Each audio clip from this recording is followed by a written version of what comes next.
ஒரு வசனத்தை எடுத்து வாசிக்கலாம். அது எசேக்கியேல் 22வது அதிகாரம் 30வது வசனம். ഒരു വചനം എടുത്ത് വായിക്കാം. എസേക്കിയേലിന്റെ 22வது அதிகாரம் 30வது வசனம். நான் தேசத்தை அழிக்காதபடிக்கு திறப்பிலை நிற்கவும் சுவரை அடைக்கவும் தக்கதாக ஒரு மனுஷனை தேடினேன், ஒருவனையும் காணேன். ஆமென், ஆமென். ஹல்லேலூயா, ஹல்லேலூயா, ஹல்லேலூயா, ஹல்லேலூயா. இப்போ நம்ம திறப்பின் ஜெபத்தை பத்தி நம்ம இன்னைக்கு பார்ப்போம். அது ஆக்சுவலா ஜெபமா, அது என்னங்கிறது ஏற்கனவே நம்ம ஒரு நாள் பார்த்துருக்கோம். നമ്മളാണെങ്കിൽ തുറന്ന വാതിലുള്ള ഒരു പ്രാർത്ഥനയാണ് ഇവിടെ നമ്മളത് കേൾക്കാൻ പോകുന്നത്. ആ പ്രാർത്ഥന എങ്ങനെയാണ് വേണ്ടത്, നമ്മൾ എങ്ങനെയാണ് പ്രാർത്ഥിക്കേണ്ടത്, നമ്മൾ എങ്ങനെയാണ് ദൈവത്തിനോട് ചോദിക്കേണ്ടതെന്നുള്ള കാര്യത്തിനെ കുറിച്ച് ഇന്ന് നമ്മൾ സംസാരിക്കാൻ പോകുന്നു. அப்போ அது திறப்புல நிக்கிறது என்றால் என்ன? ഈ ദൈവത്തിന്റെ സമൂഹത്തിൽ ദൈവത്തിന്റെ വാതിൽക്കൽ നിൽക്കുന്നത് എന്താണെന്നുള്ളത് നമ്മൾ അറിയാം. இப்போ திறப்பு மீன்ஸ் அது ஒரு ஓப்பனிங், அது ஒரு ஆல்ரெடி உங்களுக்கு சொல்லி இருக்கேன். இந்த செவரு திறந்து இருக்கு மீன்ஸ் இதுல ஒரு விரிசல், ஒரு வெடிப்பு, ஒரு கேப் இருக்கு அப்படின்னு அர்த்தம். വാതിൽ തുറന്നിരിക്കുന്നെന്ന് വെച്ചാല് അവിടെ ഒരു തുറന്ന വാതിൽ എന്ന് പറഞ്ഞാൽ ഒരു വാതിൽ തുറന്നു വെച്ചിരിക്കുന്നത്, ഇല്ലെങ്കിൽ ഒരു ഓട്ട, ഇല്ലെങ്കിൽ അത് അവിടെ ഒരു ഗ്യാപ്പ് ഉണ്ട് എന്നാണ് മീനിങ്. அப்போ அந்த இடத்துல இருக்கிற பாவமோ இல்ல தேவனுடைய கோபமோ இங்க இருக்கிற மனுஷங்களை அழிக்காம இருக்கிறதுக்கு ரெண்டுத்துக்கும் நடுவுல ஒரு மத்தியஸ்தரா ஒரு மனுஷன் தேவனுக்கு முன்னாடி நிக்கணும். ഈ തുറന്നു വെച്ചിരിക്കുന്ന വാതിലിന്റെ അടുത്തിലാണെങ്കിൽ അപ്പുറത്തിരിക്കുന്നവർക്കും ഇപ്പുറത്ത്, ആ വാതിലിന്റെ അപ്പുറത്തിരിക്കുന്നവർക്കും ഇപ്പുറത്തിരിക്കും മധ്യസ്ഥനായിട്ട് നടുവിൽ നിൽക്കുന്ന ഒരു മനുഷ്യനായി തേർന്നെടുക്കുന്നതാണ് ഈ മനുഷ്യൻ. ஆமென், ஆமென், ஆமென். ஹல்லேலூயா, ஹல்லேலூயா. அப்போ இங்க வசனம் என்ன சொல்லுதுன்னா, தேவன் கோபமா இருக்கார், தேசத்தை அழிக்க போறாரு. ഇവിടെ ദൈവം എന്തോ പറയുന്നത്, ദൈവം ദേഷ്യത്തിലിരിക്കുവാണെന്ന്, ദൈവം മൂർഖം കൊണ്ടിരിക്കുകയാണെന്ന്, ഈ ദേശത്തിനെ ദൈവം അഴിക്കാൻ പോകുന്നെന്നാണ് പറയുന്നത്. அப்போ தேவனுடைய கோபத்தை ஆற்றும்படிக்கு ஒரு மனுஷனை தேடுறாரு. ആ ദൈവത്തിന്റെ ദേഷ്യത്തിനെ, ആ ദൈവത്തിന്റെ മൂർഖത്തിനെ എങ്ങനെയെങ്കിലും ശാന്തമാക്കണം, ആ ശാന്തമാക്കുന്ന ഒരു മനുഷ്യനെയാണ് ദൈവം തേടുന്നത് ഈ ലോകത്ത്. தேவனுடைய கோபம் மனுஷன் மேல் வந்து மனுஷனை அழிக்காம இருக்க தேவனை சாந்தப்படுத்த சொன்ன மாதிரி இல்லையா, அவரை கூல் பண்றதுக்கு ஒரு மனுஷனுடைய சுபாவம் வேணும். ദൈവത്തിന്റെ ദേഷ്യം മനുഷ്യന്റെ മേൽ വരാതിരിക്കാനായിട്ട്, മനുഷ്യന്റെ മേൽ വന്ന് മനുഷ്യൻ അഴിയാതിരിക്കാൻ വേണ്ടിയിട്ട് ദൈവത്തിനും മനുഷ്യനും ഇടയിലായിട്ട് ഒരു മധ്യസ്ഥനായിട്ടുള്ള ഒരു മനുഷ്യൻ വേണം. ആ കോപത്തിൽ നിന്ന് ദൈവത്തോട് പ്രാർത്ഥിക്കാൻ, ഈ മനുഷ്യന് വേണ്ടി പ്രാർത്ഥിക്കാനായിട്ട് ഒരു മനുഷ്യൻ വേണം. ആമേൻ, ആമേൻ. அப்போ ஒரு மனுஷனுடைய ஜெபத்துல தேவனுடைய கோபம் தனியாது, ஆனா ஒரு மனுஷனுடைய சுபாவத்து நிமித்தம் தேவனுடைய கோபம் தனியும். ഒരു മനുഷ്യന്റെ പ്രാർത്ഥന കൊണ്ട് ദൈവത്തിന്റെ കോപത്തിനെ നമ്മൾ ശാന്തമാക്കാൻ പറ്റില്ല, ഒരിക്കലും പറ്റില്ല. പക്ഷേ നമ്മുടെ പ്രവൃത്തി, നമ്മുടെ ഗുണങ്ങൾ ഇരിക്കുന്നില്ലേ, നമ്മുടെ സ്വഭാവത്തിൻ മൂലമായിട്ട് ദൈവത്തിന്റെ ദേഷ്യത്തിനെ നമ്മൾ ശാന്തമാക്കാൻ പറ്റുമെന്നാണ് പറയുന്നത്.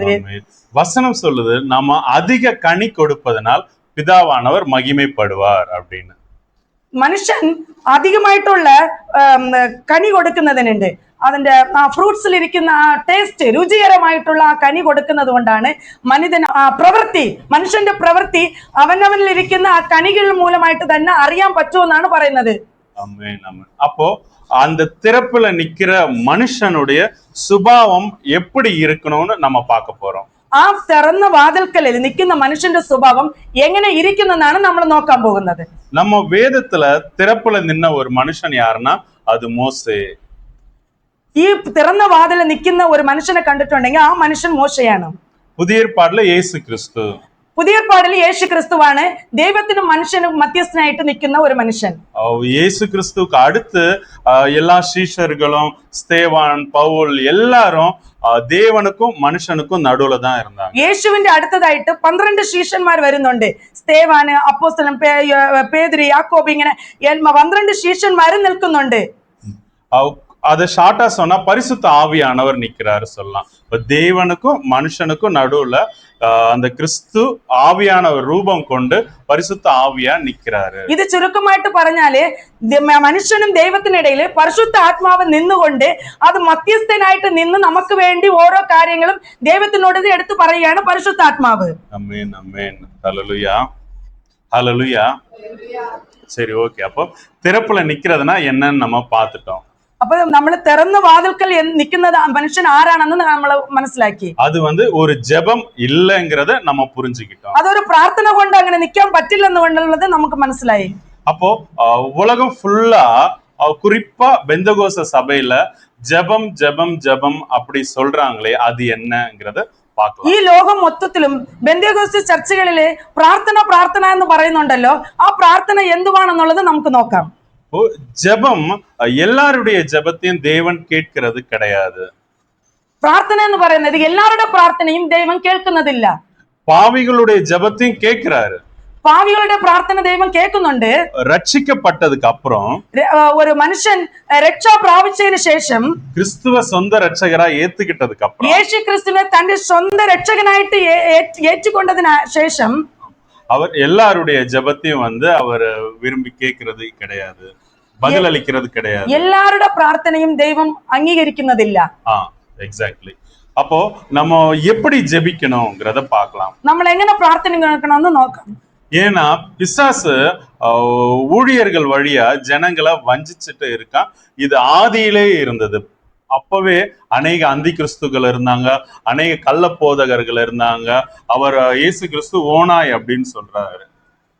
ഇന്ന് ഈ ലോകത്തിരിക്കുന്ന നിറയെ പ്രവാചകന്മാരോടും നിറയെ പാസ്റ്റേഴ്സിനോടും അവർ ശത്രുവായവൻ അവനുള്ളിൽ ഇരുന്നു കൊണ്ട് പ്രവർത്തിക്കുന്നവർ അറിയാതിരിക്കുന്നുണ്ട്. അനേക ജനങ്ങൾക്ക് വേണ്ടിയിട്ട് അവൻ പറയുന്ന കാര്യങ്ങൾ ദൈവത്തിന്റെ നിയമം പറയാതെ ശത്രു വഞ്ചിക്കുന്ന കാര്യങ്ങൾ ആശീർവാദത്തിനെ കുറിച്ച് പറയുന്നുണ്ട്. இப்போ ஜனங்களை இவர்கள் வஞ்சிக்கிற ஒரு மெத்தட் என்னன்னா ஜெபம்ங்கிற ஒரு காரியத்தை வச்சு. ஏன்னா ஒரு 4 தன்மையில நீங்க ஜெபிச்சா மட்டும்தான் தேவனிடத்துல அந்த ஜெபம் போய் சேரும். 4 தன்மை வேணும் ஜெபிக்கிறதுக்கு, பேசிக் குவாலிஃபிகேஷன் அப்படின்னு சொல்லலாம். ഇന്ന് ദൈവത്തിന്റെ മക്കൾക്ക് വേണ്ടി അവർ പറയുന്ന കാര്യങ്ങൾ എന്തെന്ന് വെച്ചാല് വഞ്ചിക്കപ്പെടാതിരിക്കാൻ, നമ്മൾ ഏമാറ്റം പെടാതിരിക്കാനായിട്ട് ദൈവത്തിന്റെ വാക്കുകൾ 4 കാര്യങ്ങൾ എങ്ങനെ പ്രാർത്ഥിക്കണം എന്നുള്ളത് ഇന്ന് ദൈവത്തിന്റെ സമൂഹത്തിൽ നിന്നുകൊണ്ട് അനേക പേര് നിങ്ങൾക്ക് പറയുന്ന കാര്യം പ്രാർത്ഥിക്കുക പ്രാർത്ഥിക്കുക എന്ന്. പക്ഷെ 4 കാര്യങ്ങൾ ഇന്ന് ഞാൻ നിങ്ങൾക്ക് പറയാം എങ്ങനെ പ്രാർത്ഥിക്കണം എന്നുള്ളത്. നിങ്ങൾ വഞ്ചിക്കപ്പെടാതിരിക്കാൻ എങ്ങനെ പ്രാർത്ഥന ചെയ്യണം എന്നുള്ളത് പറഞ്ഞു തരാം. இதை ஏன் அப்படின்னா இப்போ இயேசு கிறிஸ்துவனுடைய அந்த வரலாறு பார்க்கும்போது, இயேசு கிறிஸ்து ஒவ்வொரு இடத்துல நடக்கும்போது பார்க்கும்போது அவர் எல்லாத்துக்கும் இப்போ தண்ணீரை திராட்சை ரசம் ஆக்குறார். அங்க போய் அவர் ஜெபிச்சுட்டு இல்ல. அப்பத்தை 5 அப்பம் 2 மீனை கொடுக்கிறார். அங்க போய் அவர் ஜெபம் பண்ணிட்டு இல்ல. எந்த சூழ்நிலையிலையும் அவர் பிதாவின் இடத்துல இருந்து ஜெபிச்சுட்டு அவர் செய்யல. அவருக்கு கொடுத்த அதிகாரத்தை எடுத்து பயன்படுத்துறாரு. இதைத்தான் ஊழியர்கள் ஜனங்களுக்கு சொல்லி கொடுக்கணும். യേശു ക്രിസ്തു ഈ ലോകത്ത് വന്നപ്പോഴേ ഈ ഇത് കാനാവൂര് കല്യാണ വീട്ടില് അവിടെ അത്ഭുതം ചെയ്തപ്പോഴാണെങ്കില് പ്രാർത്ഥിച്ചില്ല ദൈവത്തിനോട്. വെള്ളം കൊണ്ടുവന്ന് വയ്ക്കുക എന്ന് പറഞ്ഞ് അതിനെ എടുത്തു കൊടുക്കുക എന്നാണ് ദൈവം പറഞ്ഞത്. അതുപോലെ തന്നെ ദൈവം അനേക അത്ഭുതങ്ങൾ ചെയ്യുന്നിടത്തില് ദൈവത്തിനെ നോക്കി അവർ പ്രാർത്ഥിക്കുന്നില്ല. യേശു ക്രിസ്തു ഇത് ചെയ്യുക എന്ന് പറയുക. ആമേൻ ആമേൻ. அதே போலதான் யோசுவாவும் சரி, பல ஊழியர்களும் சரி, பழைய பரிசுத்தவான்களும் சரி, தேவன் கொடுத்த அதிகாரத்தை எடுத்து பயன்படுத்தினாங்க. പഴയ നിയമത്തിലാണെങ്കിൽ യോശുവയും ശരി അനേക ദീർഘദർശന്മാർകൾ ഇരിക്കുന്നുണ്ട്, പ്രവാചകന്മാർ ഇരിക്കുന്നുണ്ട്. ആ പ്രവാചകന്മാരോട് ദൈവം എന്ത് പറയുന്നെന്ന് പറഞ്ഞാല് അവർ ദൈവം കൊടുക്കുന്ന ആ കട്ടളയെ അങ്ങനെ അവർ ചെയ്യുന്നുണ്ട്. പക്ഷെ പ്രാർത്ഥനയല്ല, അവരങ്ങനെ ചെയ്യുന്നു. ദൈവം എന്ത് പറയുന്നു അത് അങ്ങനെ അവർ പ്രവർത്തിക്കുന്നുണ്ട്. അവരുടെ പ്രവൃത്തി മൂലമായിട്ടാണ് ദൈവത്തിന്റെ കാര്യത്തെ മറ്റുള്ളവർക്ക് പറഞ്ഞു കൊടുത്തത്. இயேசு கிறிஸ்து என்ன சொல்றாரு? என்னை விசுவாசிக்கிறவன் என்னிலும் பலத்த கிரியைகளை செய்வான்னு சொல்றாரு. യേശു ക്രിസ്തു പറയുന്നത് തന്നെ വിശ്വസിക്കുന്നവൻ തന്നെ കാട്ടിലും அதிகமாയിട്ടുള്ള കാര്യവും അത്ഭുതങ്ങൾ ചെയ്യുമെന്നാണ് പറയുന്നത് വേദ പുസ്തകത്തിൽ. அப்போ ஒரு ஊழியரோட, ஒரு சர்ச் பாஸ்டருடைய வேலை என்னன்னா, அப்போ அந்த விசுவாசிகள்னு சொல்றோம் இல்லையா, சபை ஜனங்க, அவங்கள கிறிஸ்துவ போல மாற்றுறதுதான் அவங்களுடைய வேலை.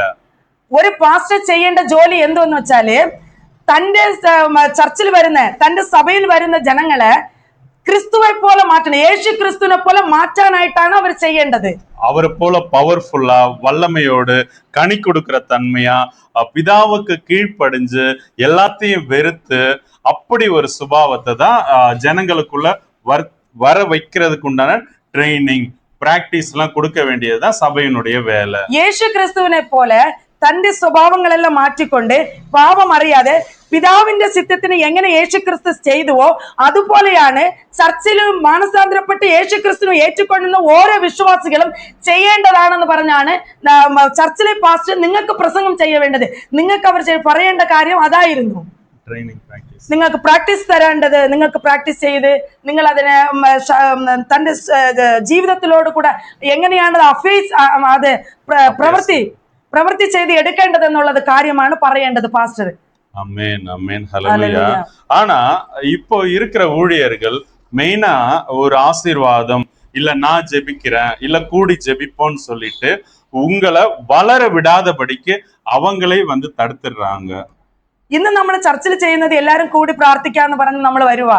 പക്ഷെ നമ്മൾ വളരാൻ പറ്റാതെ ആണ് നമ്മളെല്ലാരും എപ്പോഴും പ്രാർത്ഥിക്കാന്ന് പറഞ്ഞിട്ട് എല്ലാരും കൂടി വരെ വെച്ചിരിക്കുന്നത്. പക്ഷെ നിങ്ങൾ വളരാൻ വിടുന്നില്ല അവര്.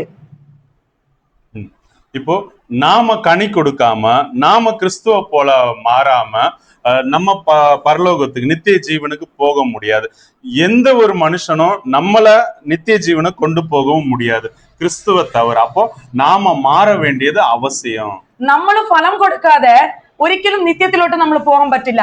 ക്രിസ്തുവെ പോലെ മാറി ക്രിസ്തുവ് എങ്ങനെ ഫലം കൊടുത്തുവോ, പിതാവിന് എങ്ങനെ ഈ ലോകത്ത് എല്ലാ കാര്യങ്ങളും ഇരുന്നും എല്ലാ കഷ്ടങ്ങളും വേദനകളും ഇരുന്നും ക്രിസ്തു എങ്ങനെ ഈ ലോകത്ത് ഫലം കൊടുത്തുവോ അതുപോലെ നമ്മൾ ഫലം കൊടുത്തില്ലെങ്കിൽ, ക്രിസ്തുവെ പോലെ ഫലം കൊടുത്തില്ലെങ്കിൽ, യേശു ക്രിസ്തുവെ പോലെ കൊടുത്തില്ല എന്നുണ്ടെങ്കിൽ നമ്മൾ നിത്യത്തിൽ പോകാൻ പറ്റില്ല എന്നുള്ളതാണ് ഈ ബൈബിൾ പറയുന്നത്.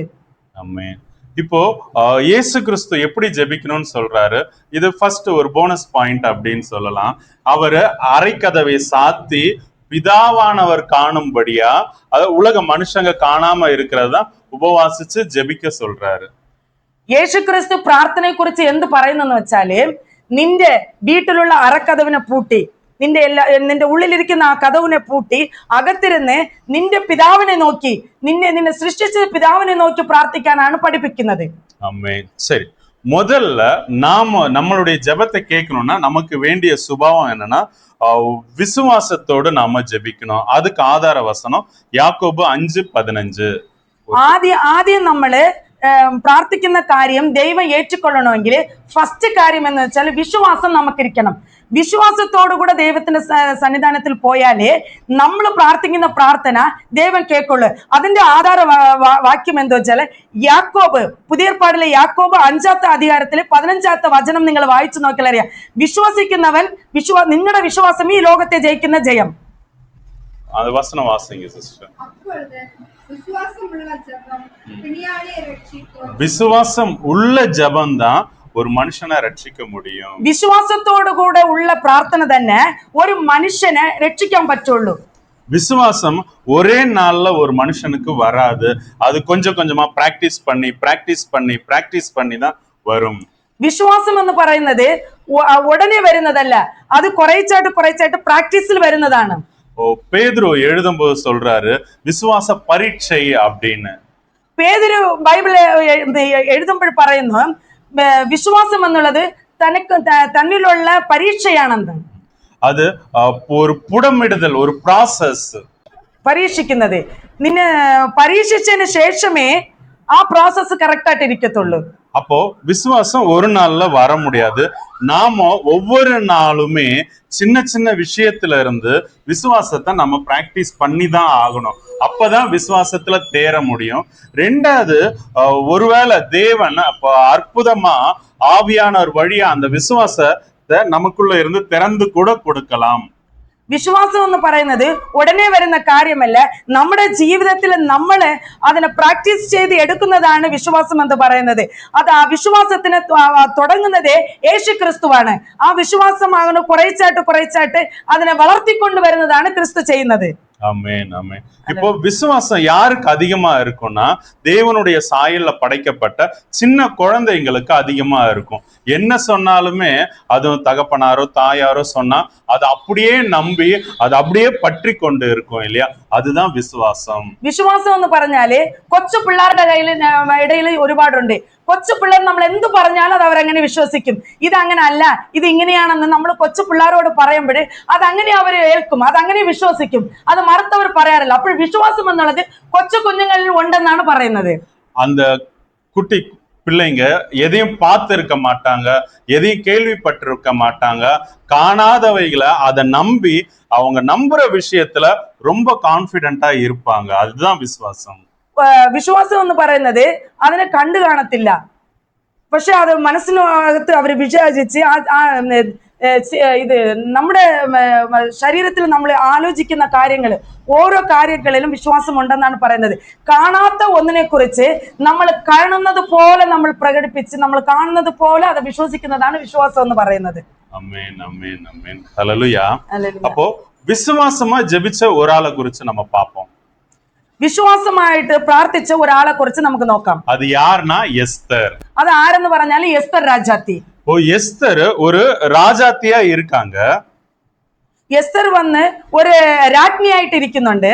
அவங்க ராஜாவின் இடத்துல பிரவேசிக்கணும். அது அவரு ராஜாவின் இடத்து வந்து போகேண்டியிருந்தது. தன்னுடைய ஜனங்களுக்காக ராஜாவின் இடத்துல ஒரு ரெக்வெஸ்ட் எடுத்து வைக்கணும். തന്റെ ജനത്തിന് വേണ്ടിയിട്ട് ആ രാജാവിന്റെ അടുത്ത് ഒരു റിക്വസ്റ്റ് വെക്കാനായിട്ട് പോകുന്നുണ്ട്. ஆனா அந்த அரண்மனையில உள்ள ரூல்ஸ் என்னன்னா, ராஜா கூப்பிடாம யாரும் ராஜா முன்னாடி போய் நிக்க கூடாது. ആ രാജാവിന്റെ അരൺമനയിലുള്ള റൂൾ എന്താന്ന് വെച്ചാല് രാജാവ് വിളിച്ചാൽ മാത്രമേ ആരെങ്കിലും അകത്തേക്ക് പ്രവേശിക്കാവൂ എന്ന്. அப்ப அந்த யூத ஜனங்களை ரட்சிக்க ஒருத்தருமே இல்ல. எஸ்தருக்கு ஒரு வாய்ப்பு கிடைக்குது மொர்தெகாயின் வழியா. അവിടെ യൂതൻ എന്ന് പറയുന്ന ആ ജനങ്ങളെ രക്ഷിക്കാൻ ആരുമില്ല. അപ്പോഴാണ് മൊർദെഖായ് എന്ന് പറയുന്ന ആ മനുഷ്യനിൽ നിന്നും എസ്തറിന് ഒരു വന്ന് ന്യൂസ് പോകുന്നത്. അത് കേട്ട ഉടനെ എസ്തർ രാജാത്തി എഴുന്നേൽക്കുന്നു. அப்போ அந்த எஸ்தர் என்ன பண்றாங்க, நான் செத்தாலும் பரவாயில்ல, இந்த ஜனங்களுக்கு வேண்டி என் ராஜா முன்னாடி போய் நிப்பேன் அப்படின்னு சொல்றாங்க. அதாவது அவங்களுக்கு இத செய்யும் போதே அவங்களுக்குள்ள ஒரு விசுவாசம் வருது. ராஜாவுடைய பிரியமான மனவாட்டினா ராஜா எனக்கு கண்டிப்பா செய்வார்னு சொல்லி அத, ஆனா அந்த ரூல்ஸ் எல்லாம் அதுக்கு விரோதமா இருக்கு. ஆனாலும் இவங்க தைரியமா விசுவாசத்தோட ஸ்டெப் எடுத்து வைக்கிறாங்க. அவங்களுக்கு அந்த விசுவாசம் இல்லைன்னா ஸ்டெப் எடுத்து வச்சிருக்க மாட்டாங்க. എസ്തർ രാജാത്തി മൊർദെഖായിൽ നിന്ന് വന്ന ആ ന്യൂസ് കേട്ട് എസ്തർ രാജാത്തി വിശ്വസിക്കുക, ഞാൻ എന്റെ രാജാവിനെ ഇഷ്ടപ്പെട്ട ഒരു രാജ്ഞിയാണല്ലോ, അവരെന്നെ സെലക്ട് ചെയ്തിരിക്കുകയാണല്ലോ, ചിലപ്പോ എന്റെ കാര്യങ്ങൾ ഞാൻ വയ്ക്കുന്ന കാര്യങ്ങൾ അവർ എടുക്കും. ഈ റൂൾസിനെ ബ്രേക്ക് ചെയ്ത് ആരും ഇതിനകത്ത് വിളിക്കാതെ പോകാൻ പ്രവേശിക്കാൻ പറ്റില്ലെന്ന് പറയുന്ന ഈ എസ്തർ വിശ്വാസത്തോടുകൂടെ പോകുന്നു തന്റെ ജനത്തിനായിട്ട്.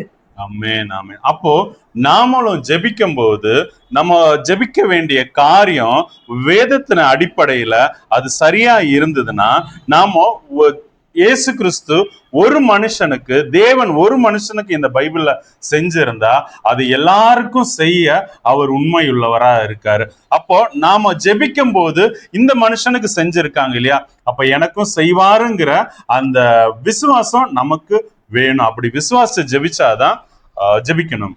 എസ്തർ രാജാത്തിക്ക് രാജാവ് ചെയ്തിട്ടുണ്ടെങ്കിൽ അവളുടെ വിശ്വാസം കണ്ട് അവള് വിശ്വസിച്ച ആ കാര്യം രാജാവിന്റെ അടുത്തിൽ പോയി ചോദിച്ചപ്പോഴ് രാജാവ് അവൾക്ക് അത് കൊടുത്ത്. അപ്പൊ എസ്തർ രാജാതിക്ക്, ഈ ബൈബിൾ പറയുന്ന ഈ എസ്തർ രാജാതിക്ക് ദൈവം കൊടുക്കുമെന്നുണ്ടെങ്കിൽ അപ്പൊ നമ്മളെ പോലെ എല്ലാ കാര്യത്തിലും അവളെ പോലെ നാമളും അത് സ്വീകരിക്കാൻ പറ്റും ദൈവത്തിൽ നിന്നും. അപ്പൊ നിങ്ങൾ ഒരു കാര്യത്തിന് വേണ്ടി പ്രാർത്ഥിക്കാൻ പോകുമ്പോൾ എസ്തർ രാജാത്തിയെ പോലെ വിശ്വസിച്ച് നിങ്ങൾ പോയി കഴിഞ്ഞാല് ദൈവത്തിൽ നിന്നും അത് പ്രാപിക്കാൻ പറ്റുമെന്നാണ് പറയുന്നത്. தானியேல் விசுவாசிச்சான். தானியேல் விசுவாசிச்சு. தானியேல் ராஜாவினுடைய போஜனம் வேண்டாம், ராஜாவினுடைய போஜனத்துல வர பலத்தை விட தேவன் எனக்கு கொடுக்கிற பலனா அது பெருசா இருக்குன்னு சொல்லி அதுக்குண்டான முயற்சி எடுக்கிறான். ദാനിയേല് തന്റെ രാജാവിൽ നിന്നും വരുന്ന ആഹാരം കഴിച്ചു തന്നെ എനിക്ക് ശക്തി ഉണ്ടാകുമെന്ന് ആ ശക്തി എനിക്ക് വേണ്ട, ദൈവത്തിൽ നിന്നുള്ള ശക്തി എനിക്ക് മതിയെന്ന് അവൻ തീരുമാനിച്ചു. അവന്റെ വിശ്വാസം അവനിൽ ഉറച്ചു നിന്നു. അവൻ എനിക്ക് രാജാവിന്റെ ആഹാരത്തിലുള്ള ശക്തി എനിക്ക് വേണ്ട, ദൈവത്തിന്റെ ശക്തി മതിയെന്ന് അവൻ പറഞ്ഞു. ആമേൻ ആമേൻ. அப்போ எஸ்தர் விசுவாசிச்சதனுடைய பலன் என்னன்னா, എസ്തർ രാജാത്തി വിശ്വസിച്ചതിന്റെ ഫലം എന്തുവെന്നാൽ, ராஜா செங்கோல எஸ்தர் இடத்துல நீட்டுறாரு. ராஜ்யத்துல பாதி கேட்டாலும் நான் உனக்கு தரேன், அதாவது என்ன வேணாலும் நான் செய்யறேன்னு ராஜா தன்னுடைய ஸ்தானத்துல இருந்து இறங்கி வராரு. രാജാ തന്റെ കയ്യിലിരുന്ന ചെങ്കോലിനെ അവൾക്ക് നേരെ അവൻ നീട്ടി. എന്ത് വേണമെങ്കിലും നീ ചോദിച്ചാലും ഞാൻ ചെയ്യാമെന്നുള്ള ആ സ്ഥാനത്തിൽ വന്നു. രാജാവ് ചോദിച്ചു, നീ എന്ത് ചോദിച്ചാലും ഞാൻ തരാമെന്നുള്ള ആ സ്ഥാനത്തിൽ, ആ മനസ്ഥിതിയിൽ രാജാവ് ഇറങ്ങി വന്നു. രാജാവിന്റെ കയ്യിലിരുന്ന ചെങ്കോലിനെ എടുത്ത് എസ്തർ രാജാക്ക് നേരെ നീട്ടി. தானியேலும் 10 நாள் சோதிச்சு பாருங்கன்னு சொல்லி அதனுடைய முடிவு என்ன ஆகுது? எல்லா ஜனங்களோட தேவன் ഇവങ്ങളെ മഹിമപ്പെട വെച്ചാറ്. ദാനിയേലും അതുപോലെ തന്നെ 10 ദിവസം എന്നെ നീ പരീക്ഷിച്ച് നോക്ക്, ഞാൻ ഈ ആഹാരം കഴിക്കില്ല, നിങ്ങളുടെ ഈ ആഹാരം വേണ്ട, എനിക്ക് ഈ ധാന്യം മതി എന്നുള്ളത് അവൻ സ്വീകരിച്ചപ്പോൾ 10 ദിവസം എന്നെ നീ പരീക്ഷിച്ച് നോക്കെന്ന് പറഞ്ഞപ്പോഴേ ആ പരീക്ഷയിൽ അവർ വിജയിച്ചു. ആമേൻ. അടുത്തതാ ദൈവ സിദ്ധത്തിൻപടി നാമ ജപിക്ക വേണ്ടും. 1 യോഹന്നാൻ 5:14. രണ്ടാമത് പോയിന്റ് എന്തെന്ന് വെച്ചാല് ദൈവത്തിന്റെ പദ്ധതി, ദൈവം നമ്മളിൽ വെച്ചിരിക്കുന്ന പദ്ധതി എന്താണെന്ന് അറിഞ്ഞ് നമ്മൾ പ്രാർത്ഥിക്കണം. ഇത് മറിയാൾ കറക്റ്റാ സെഞ്ചാങ്ക. ഇത് മറിയാൾ കറക്റ്റ് ആയിട്ട് ചെയ്തു. 1 യോഹന്നാൻ 5:14 വാസിക്കുക. 1 യോഹന്നാൻ 5:14 വാക്യം വായിച്ചു നോക്കുക.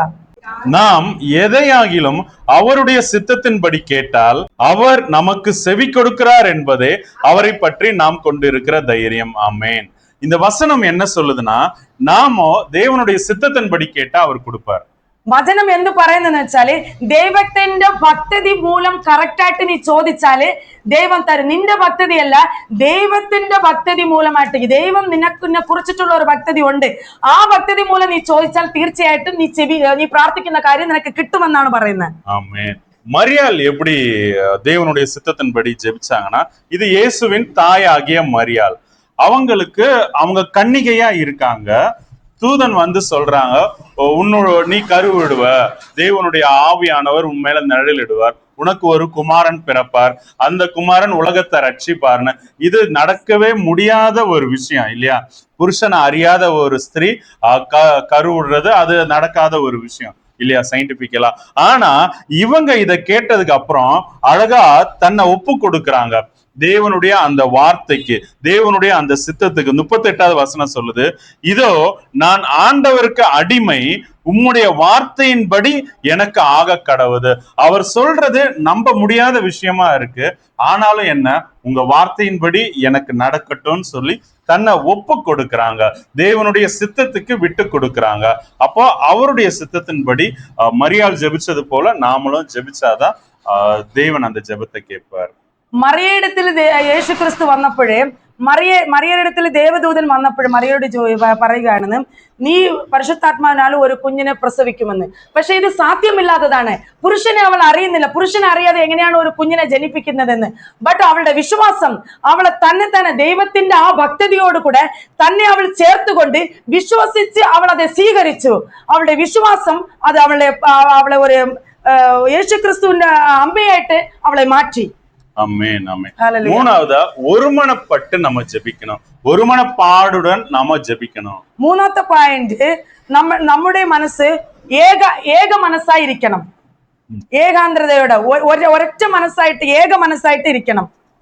நம்ம இந்த ஒருமனப்பாடு 2 விதத்துல இருக்கு.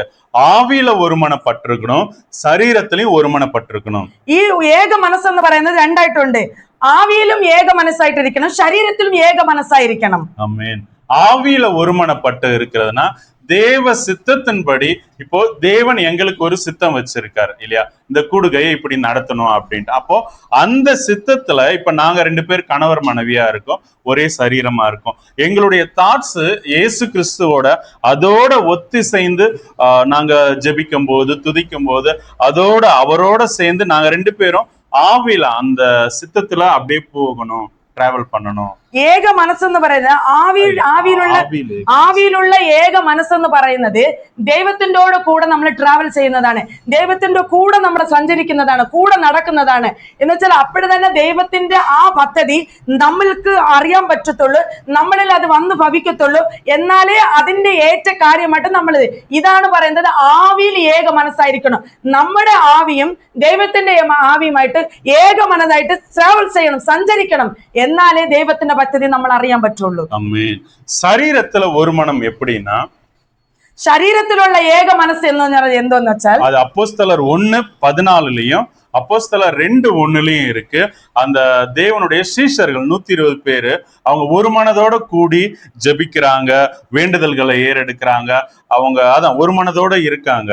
ഈ ഏക മനസ്സെന്ന് പറയുന്നത് അപ്പോസ്തലർ 1:14 അപ്പോസ്തലർ 2:1 ശീഷர்கள் ദൈവത്തിന്റെ വന്ന് അവരുടെ 12 ശീഷന്മാര് ദൈവത്തിന്റെ ഏക പദ്ധതിയിൽ അവർ ധരിത്തിരുന്ന് ഒരുമിച്ച് ഒരിടത്തിൽ കൂടിയിരുന്ന് അവർ അത് ചെയ്യുന്നുണ്ട്. ஆமென் ஆமென். அப்போ நம்ம புதிய ஏற்பாடு ஃபுல்லாவே ஒரு மனதை ரொம்ப மையப்படுத்தி இருப்பாரு. ഈ പുതിയ ലേഖനം എന്ന് പറയുന്നത് എതിനെ വന്ന് കറക്റ്റ് ആയിട്ട് അവർ പോയിന്റ് ചെയ്യുന്നതെന്ന് വെച്ചാല് ഏക മനസ്സിനെയാണ് അവർ പോയിന്റ് ചെയ്യുന്നത് കൂടുതലായിട്ട്. இப்போ சரீரத்துல ஒரு மனம்னா இப்ப நம்ம எல்லாரும் சேர்ந்து ஒரு சில குறிப்புக்கு வேண்டி ஜெபிக்கிறோம் இல்லையா, பெண்கள் பகுதியில. அப்போ நம்ம எல்லாரும் அந்த ஒன்னஸோட ஒன்னா கூடி இப்படி ஜெபிக்கிறது தான் சரீரத்துல ஒருமனப்பட்டு ஜெபிக்கிறது. നമ്മൾ സ്ത്രീകൾ എല്ലാവരും കൂടെ ചേർന്ന് നമ്മൾ ഒരുമിച്ച് ഒരിടത്ത് കൂടിയിരുന്ന് പ്രാർത്ഥിക്കുന്നുണ്ടല്ലേ, ആ പ്രാർത്ഥനയാണ് ശരീരത്തിൽ നമ്മൾ കൂടിയിരുന്ന് പ്രാർത്ഥിക്കുന്നത്. ഒരു പോയിന്റിക്ക് എല്ലാരും ഒരു പോയിന്റിന് നമ്മൾ എല്ലാവരും കൂടെ സ്തോത്രം ചെയ്ത് പ്രാർത്ഥിക്കുന്നു. ഒരു പോയിന്റ് ഒരാളെ പ്രാർത്ഥിക്കുള്ളൂ, ഒരു പോയിന്റിന് വേണ്ടി. അപ്പൊ മറ്റുള്ളവർ എല്ലാവരും ചേർന്ന് അവർക്ക് ആമേനെന്ന് ആമെന്നും പ്രാർത്ഥിക്കുമ്പോൾ അതെല്ലാം ഒരേ ഏക മനസ്സായിട്ട് വരുന്നു ശരീരത്തില്. ആമേൻ ആമേൻ. നാലാമത്തെ പോയിന്റ് என்னன்னா, നാലാമത്തെ പോയിന്റ് എന്തെന്ന് വെച്ചാല് ரோமர் 8:6 படி, ரோமர் 8:6 பரிசுத்த ஆவியானவர் நமக்குள்ள இருந்து ஜெபத்தை ஏறெடுக்கிறதுக்கு நாம விட்டு கொடுக்கணும். ஏன்னா நமக்கு இன்ன விதமா வேண்டிக் கொள்ளணுங்கிறது தெரியாது. அப்போ ஆவியானவர் நம்மிடத்துல இருந்து ஜெபத்தை ஏறெடுக்கணும். പരിശുദ്ധ ആത്മാവ് നമ്മൾ ഉള്ളിൽ ഇരുന്നു കൊണ്ട് നമുക്ക് വേണ്ടി പ്രാർത്ഥന ദൈവത്തിലേക്ക് ഏറെടുക്കുന്നതാണ് അടുത്ത മൂന്നാമത്തെ പോയിന്റ് ആയിട്ട്. നാലാമത്തെ പോയിന്റ്.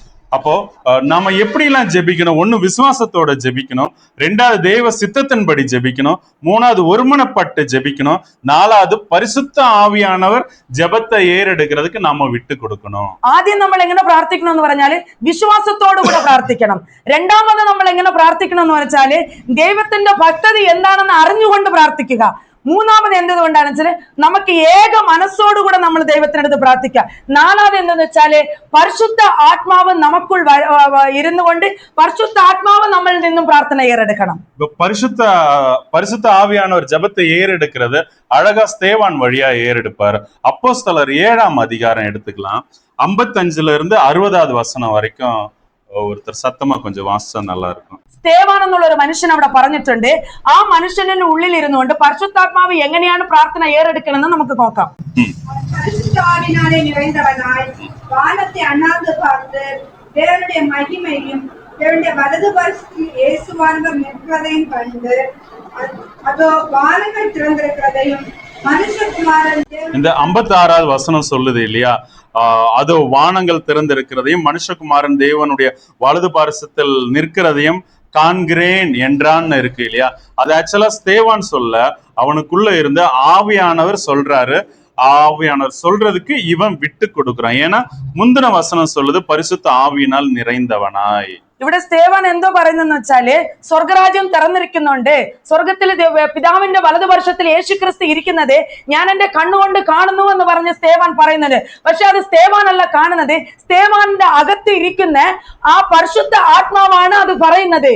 സ്തേവാന്റെ ഉള്ളിൽ ഇരുന്നുകൊണ്ട് പരിശുദ്ധാത്മാവ് പറയാണ്, ഞാൻ ആകാശം തുറന്നിരിക്കുന്നത് കാണുന്നുണ്ട്, സ്വർഗരാജ്യത്തിൽ പിതാവ് ഇരിക്കുന്നുണ്ട്, പിതാവിന്റെ വലതുപക്ഷത്തിൽ യേശുക്രിസ്തു ഇരിക്കുകയാണെന്ന് പറഞ്ഞ് സ്തേവാൻ അറിക്കയിടുന്നു. கடைசி வசனம் சொல்லுது, இவர்கள் மேல் இந்த பாவத்தை சுமத்தாதிரும் என்று மிகுந்த சத்தமாய் சொன்னான் அப்படின்னு. அதாவது இவனை ஜனங்க கொல்றாங்க கல்லெறிஞ்சு, ஆனாலும் இவங்க மேல இந்த பாவத்தை சுமத்தாதீங்கன்னு சொல்லிட்டு ஒரு மனுஷனா வந்து சொல்ல முடியாது. ஆவியானவர் உள்ளுக்குள்ள இருந்த அந்த ஏறெடுக்கிறாரு.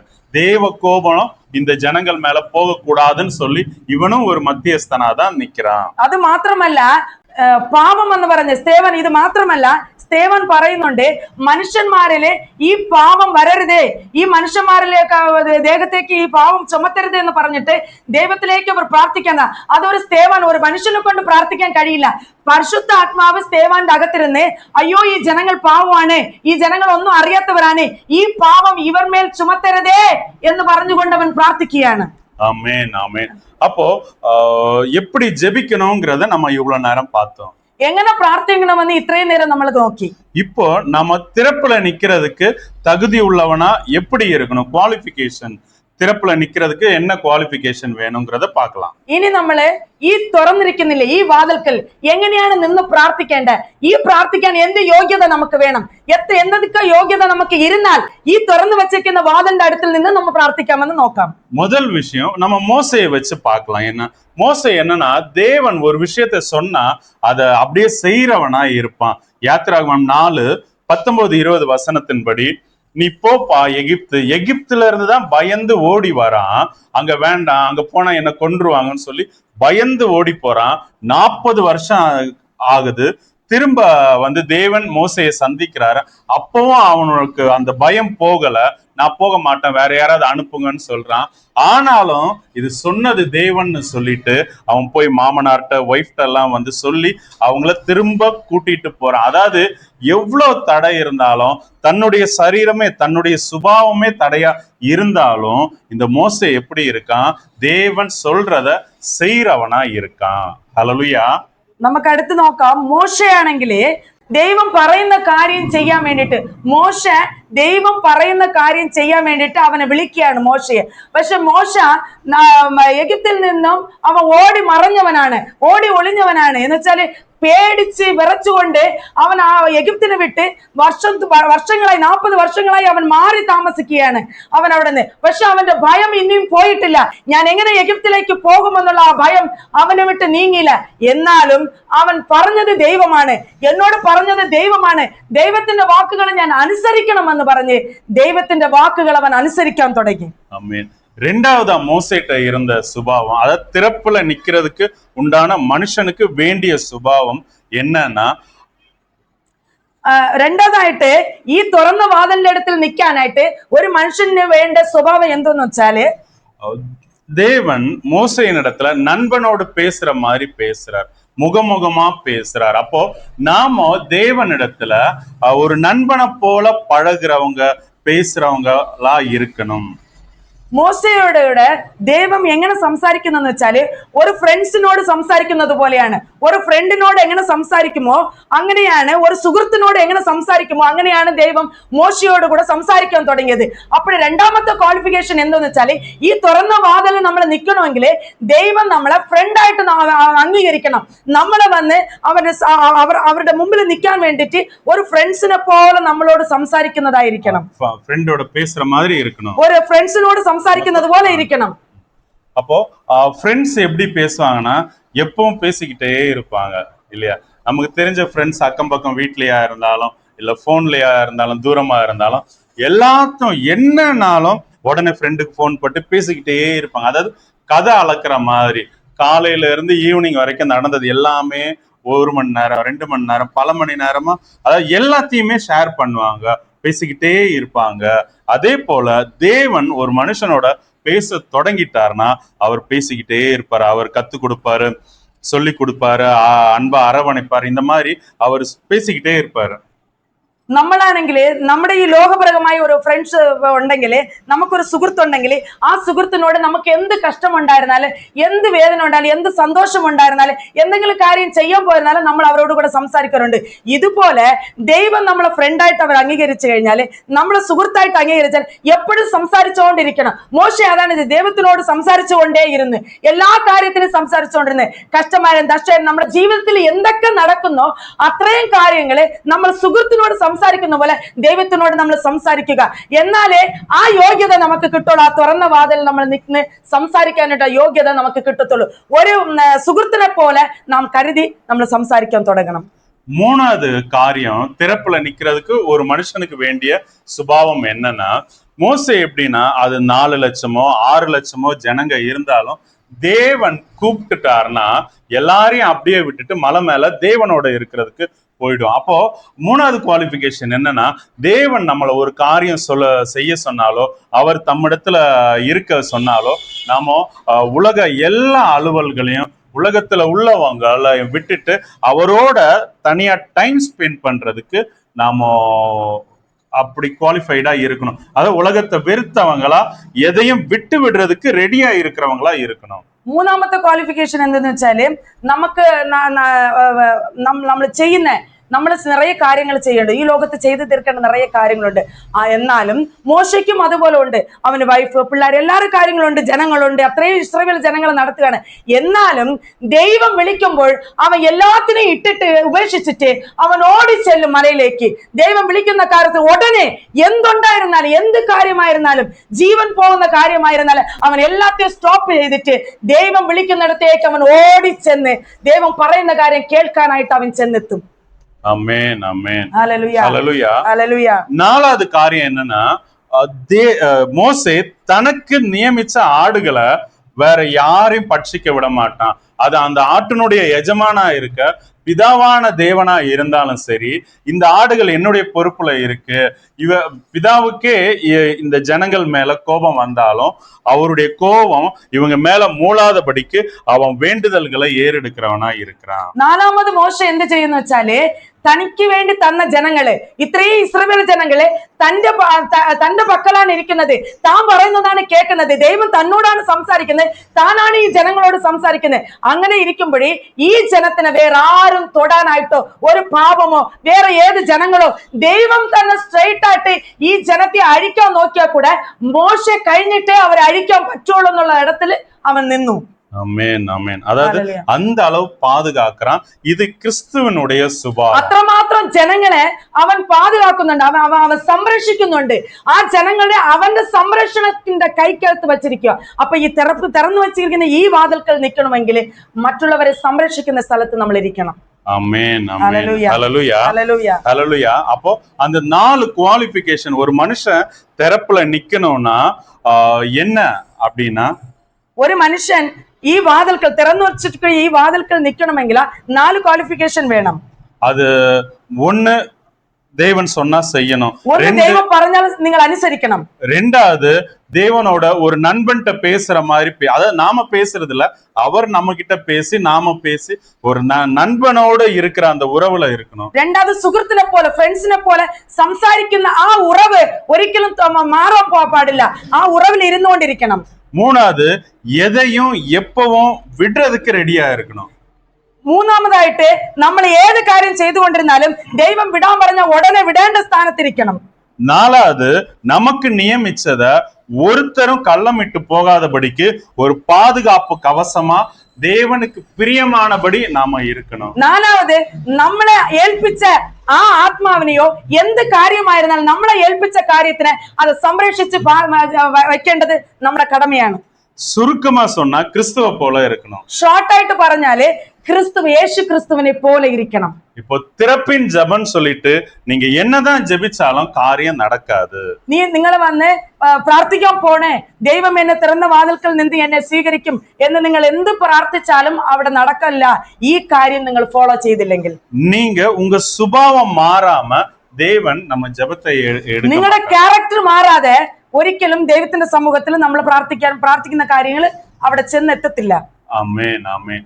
எதுக்கு ஜெபிச்சாலும் தேவனுடைய பிள்ளைங்க அவர் பக்கம் நின்னு அவருடைய விருப்பத்தின்படி நடந்தாலே ஒழிய தேவன் அந்த ஜனத்தை வெறுக்கதான் செய்வார். എന്ത് പ്രാർത്ഥിച്ചാലും ദൈവത്തിന്റെ പദ്ധതികളോടുകൂടെ നിങ്ങൾ ഇണങ്ങി പോയില്ല എന്നുണ്ടെങ്കിൽ, അതോടുകൂടെ ഇണങ്ങി നിങ്ങൾ ചേർന്ന് നിങ്ങൾ പ്രാർത്ഥിച്ചില്ല എന്നുണ്ടെങ്കിൽ നിങ്ങളെ പ്രാർത്ഥന ദൈവത്തിന്റെ കയ്യിൽ പോയി ചേരില്ല.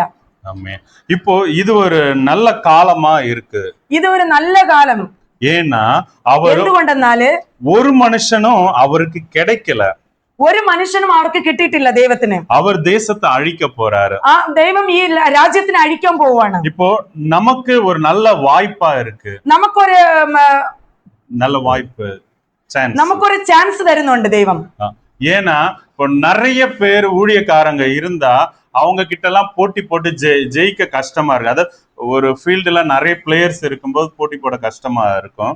ஆனா இப்போ ஒருத்தருமே இல்ல, நம்ம விளையாடினா போதும், நம்ம ஆண்டவர் முன்னாடி நம்ம இந்த ஒரு 4 தரப்புல நின்னாலே போதும், நம்ம கேட்கறத அவர் செய்வாரு. ഇപ്പോഴും ഈ പദ്ധതിക്കുള്ളില് ഈ ലോകത്ത് ആരുമില്ലെന്നാണ് പറയുന്നത്. ദൈവം പറയുന്നത് ഇപ്പോഴേ നിറയെ പ്ലേയേഴ്സ് ഇരിക്കുമ്പോഴേ നമ്മൾ അതിന്റെ കൂടെ നമ്മൾ വന്ന് പ്രാക്ടീസ് ചെയ്ത് അതിൽ നിന്ന് നമുക്ക് വിൻ ചെയ്യുക എന്നുള്ളത് കഷ്ടമാണ്. ബട്ട് ഇപ്പോൾ ആരും ഇല്ലാത്ത സമയത്തില് നിങ്ങൾ പ്രാക്ടീസ് ചെയ്ത് നിങ്ങൾ വിൻ ചെയ്യാൻ പറ്റും. ഇത് തന്നെ കറക്റ്റ് ആയിട്ടുള്ള സമയമെന്ന് ദൈവം പറയുന്നു. ഇത് திறந்த வாசலை நமக்கு முன்னாடி வச்சிருக்கு. ഇത് തുറന്നുള്ള വാതിൽ നിനക്ക് മുൻപാകെ വെച്ചിട്ടുണ്ട്. கர்த்ததாமே இந்த வசனத்தின் வழியாக உங்களை ஆசீர்வதிப்பாராக. കർത്താവേ ഉങ്ങളെ ഈ വചനത്തിന് മൂലമായിട്ട് ആശീർവദിക്കും. நம்ம ஜெபிக்கலாம், நம்மள ஒப்பு கொடுத்து നമ്മൾ പ്രാർത്ഥിക്കാം. ஸ்தோத்திரம் தகப்பனே, ஸ்தோத்திரம் ராஜா. நேற்றும் இன்றும் என்றும் மாறாத எங்கள் சர்வ வல்லமை உள்ள தேவனே, உம்மை துதிக்கிறோம் ராஜா. ஓ ஹalleluya, ஸ்தோத்திரம் தகப்பனே. தேவனே, எவ்வளவு ஒரு அரிய காரியத்தை எங்களுக்கு சொல்லி கொடுத்திருக்கீங்க ராஜா. எஸ் தகப்பனே. ஓ தேவனே, திறப்புல நிக்கிறதுங்கிறது ராஜா, அது ஒரு டைம்ல நடுராத்திரி வந்து உம்முடைய சமூகத்துல இருந்து ஜெபிக்கிறதுன்னு நினைச்சிட்டு இருந்தோம் தகப்பனே ராஜா. கர்த்தாவே, ஹalleluya, ஸ்தோத்திரம் ராஜா. அது ஜெபிக்கிறது இல்ல, ஒரு மனுஷனுடைய சுபாவத்தினால நீர் மனசாந்தம் கொள்ளவும் ராஜா. கர்த்தாவே, நீங்க அவர்களை இந்த தேசத்தின் மீது மனஸ்தாபப்படவும் ராஜா. ஒரு மனுஷனுடைய சுபாவம் தான் முக்கியம், அவனுடைய ஜெபம் இல்லைங்கிறத எங்களுக்கு புரிய வச்சீங்க தகப்பனே. எப்படி ஒரு பெற்றோர், ஒரு தகப்பன் பிள்ளைய அடிக்க வரும்போது அந்த மனைவி வந்து நடுவுல இருந்து ஐயோ அத்தான் பிள்ளைய அடிக்காதீங்கன்னு சொல்லும் போது, கர்த்தாவே ராஜா, அந்த மனைவியை தாண்டி பிள்ளைய அடிக்க முற்படாத தகப்பனை போல ராஜா. கர்த்தாவே, நீங்க உம்முடைய மனவாட்டியா இருக்க இந்த சபைகளா இருக்க எங்களிடத்துல அந்த சுபாவத்தை நீங்க எதிர்பார்க்கிறீங்கிறது எங்களுக்கு புரியுது தகப்பனே ராஜா. எப்படி தன்னுடைய மனைவியினுடைய வார்த்தையை தாண்டி அவருடைய அன்புக்கு இணங்க தகப்பனே, எப்படி பிள்ளைய அடிக்க முற்படாத தகப்பனை போல ராஜா, நீங்க தேவனே எங்களை உம்முடைய மனவாட்டியாக ஏற்றுக்கொண்டு இருக்கிறீர் ராஜா. கர்த்தாவே, ஆனாலும் எங்களிடத்துல ராஜா நீங்க எதிர்பார்க்கிற சுபாவம் இல்ல தகப்பனே. ஓ எஸ் தகப்பனே ராஜா, நீங்க சொன்னா நாங்க கேட்கிற இடத்துல இல்ல ராஜா. கர்த்தாவே, உமக்கே ஆலோசனை சொல்ற மாதிரி தேவனே எங்களுக்கு இது செய்யுங்க, இது வேண்டாம், அது செய்யுங்கன்னு சொல்றவர்களா இருக்கும் ராஜா. எங்களை மன்னிங்க தகப்பனே. நீங்க சொல்ற வண்ணமா செய்யற பிள்ளையா மாத்துங்க ராஜா. கர்த்தாவே, ஹalleluya, ஸ்தோத்திரம் ராஜா. உம்மோட பேசுகிற அனுபவம் வேணும் ராஜா. உம்மோட சஞ்சரிக்கிற அனுபவம் வேணும் தகப்பனே. உம்மோட உறவாடுற அனுபவம் வேணும் ராஜா. கர்த்தாவே, உலகத்துல இருக்கிற ஜனங்களோட இல்ல சோசியல் மீடியாக்களோட நாங்க புலகுறோம் தகப்பனே, அது சந்தோஷமா இருக்குது ராஜா. இல்ல எங்களுடைய சுய சிந்தனையை விட்டு கொடுத்து சிந்தையில கற்பனை உலகத்துல வாழ்வது இன்பமா இருக்கு ராஜா. ஆனா உம்மோடு பேசுறதுக்கு எங்களுக்கு ரொம்ப அரிதான காரியமா இருக்கு ராஜா. கர்த்தாவே, உம்முடைய சத்தத்தை நாங்க உணர முடியாத தருணத்துல இருக்கோம் ராஜா. எங்களை மன்னிங்க ராஜா. எங்களுடைய பாவமே உமக்கும் எங்களுக்கும் ஒரு தடையா இருக்கு ராஜா. பாவத்தை நீக்கி தகப்பனே எங்களை பரிசுத்தமாக்கி ராஜா. இதோ மோசையை போல ஒரு நண்பர்களை போல உம்மோட பேச உறவாட உதவி செய்வீராக தகப்பனே ராஜா. கர்த்தாவே, நீர் உம்மிடத்துல வர சொல்லும் போது எதை வேணாலும் விட்டுட்டு உம்மிடத்துல வரதுக்கு மோசையை போல எங்களுக்கு ஒரு கிருபையை கொடுங்க தகப்பனே. எஸ் ராஜா, எஸ் ராஜா. ஓ ஹalleluya, ஸ்தோத்திரம் தகப்பனே. அவ்வளோ பாசமா ஜனங்கள் மீது இருந்தாலும் நீங்க கூப்பிட்டா எல்லாரையும் அப்படியே விட்டுட்டு உம்மோடு வரப்போல ராஜா. அந்த சுய வெறுப்பு இருக்கணும் தகப்பனே எங்களுக்குள்ள. ஓ குடும்பம், குழந்தைங்க, இல்ல வீடு, அந்தஸ்து, வேலை சொல்லி உலக அலுவல்களை சிக்கி கொள்ளாதபடிக்கு தேவனே உம்மோடு இணைந்து இருக்கணும் ராஜா. எஸ் தகப்பனே. கடைசியாக தகப்பனே ராஜா, கர்த்தாவே, எங்களுக்கு கொடுத்த ஆத்துமாக்கள் இடத்துல அவ்வளோ ராஜா பற்றுதலா இருக்கணும் ராஜா. ஒரு ஓனாயம் வந்து அந்த ஆடுகளை பீறி போடாதபடிக்கு தேவனே எங்களுக்கு நியமித்திருக்கிற ஆத்துமாக்களை ராஜா எங்களுக்கு கொடுத்திருக்கிற, அது குடும்பமா இருக்கட்டும், வெளியிலயா இருக்கட்டும் தகப்பனே ராஜா, ஒவ்வொருத்தருக்கு கொடுத்திருக்கிறவர்களை ராஜா நாங்க காத்துக்கொள்ள உதவி செய்வீராக தகப்பனே ராஜா. ஒன்றும் அவர்களை சேதப்படுத்தாதபடிக்கு தேவனே ராஜா. ஹalleluya, ஸ்தோத்திரம் ராஜா. புருஷன் கெட்ட தீய பழக்கத்துல இருந்தா அந்த சரீரத்தினுடைய அதிகாரி மனைவின்னு சொல்லி இருக்கீங்க தகப்பனே. இவர்களுடைய சுபாவத்துல கணவனை மாத்தவும் ராஜா. இந்த ஸ்திரீகளுக்குள்ள கெட்ட சுபாவம் இருந்தா ஒரு புருஷன் தகப்பனே அவர்களுடைய சுபாவத்துல ஜெபத்துல ராஜா இந்த மனைவிகளை மாற்றவும் ராஜா. ஆவியில எல்லாரும் வளர உதவி செய்யுங்க. எல்லாரும் வசனத்துல தேரட்டும் ராஜா. எல்லாரும் உம்மை குளிர செய்கிற இருதயம் உடையவர்களாக இவர்கள் சுபாவத்துல மாறும்படிக்கு தேவனே உம்முடைய சமூகத்துல வந்திருக்கிறோம் ராஜா. திறப்புல நிற்க தகுதி பட உதவி செய்யுங்க ராஜா. கர்த்தாவே, ஹalleluya, ஸ்தோத்திரம் தகப்பனே. ஜெபம் என்று நாங்க வஞ்சிக்கப்படாதபடிக்கு தேவனே ராஜா, அதை தாண்டி தகப்பனே ராஜா, கர்த்தாவே, நீர் எங்களுக்கு கொடுத்த அதிகாரத்தை எடுத்து பயன்படுத்த உதவி செய்வீராக தகப்பனே. எங்களை மாத்துங்க ராஜா. நீங்க வேணும் தகப்பனே ராஜா. நீங்க நீங்க எங்களுக்குள்ள வேணும் தகப்பனே ராஜா. எஸ் தகப்பனே ராஜா, நீங்க எங்களுக்குள்ள இருக்கும்போது எலியா அழகா சொல்றாரு, என்னுடைய வார்த்தை அல்லாமல் இந்த வெயிலோ பனியோ இங்க வராது அப்படின்ட்டு தகப்பனே. அந்த பலம் வேணும் ராஜா. எஸ் தகப்பனே, உம்மால செய்யக்கூடாத காரியம் இல்ல ராஜா. எஸ் தகப்பனே ராஜா. கர்த்தாவே, ஞானஸ்தானம் ஒரு காரியமே இல்லாத போதும் ராஜா, கர்த்தாவே, யோவான் ஸ்நானகனால அது ஆரம்பமாகிறது தகப்பனே ராஜா. கர்த்தாவே, அது நீங்க சொல்லி செஞ்சாருன்னு இருக்காது தகப்பனே. ஆனாலும் அதை அங்கீகரித்து பாவ மன்னிப்புக்கென்று யோவான் ஸ்நானகர் கொடுத்த ஸ்தானத்தை நீங்க ஏற்றுக்கொண்டு உமக்கு வழியை ஆயத்தம் பண்ணின அந்த மகனை ஆசீர்வதித்தது போல ராஜா, கர்த்தாவே, எங்களையும் விட்டு கொடுக்கிறோம் ராஜா. திறப்புல நிக்க உதவி செய்வீராக ராஜா. தகுதிப்படுத்துங்க, ஆட்கொள்ளுங்க, வழி நடத்துங்க. நீர் மாத்திரம் எங்கள் மகிமைப்படுவீராக. இயேசு கிறிஸ்துவின் மூலம் ஜெபிக்கிறோம் ஜீவனுள்ள நல்ல பிதாவே, ஆமென்.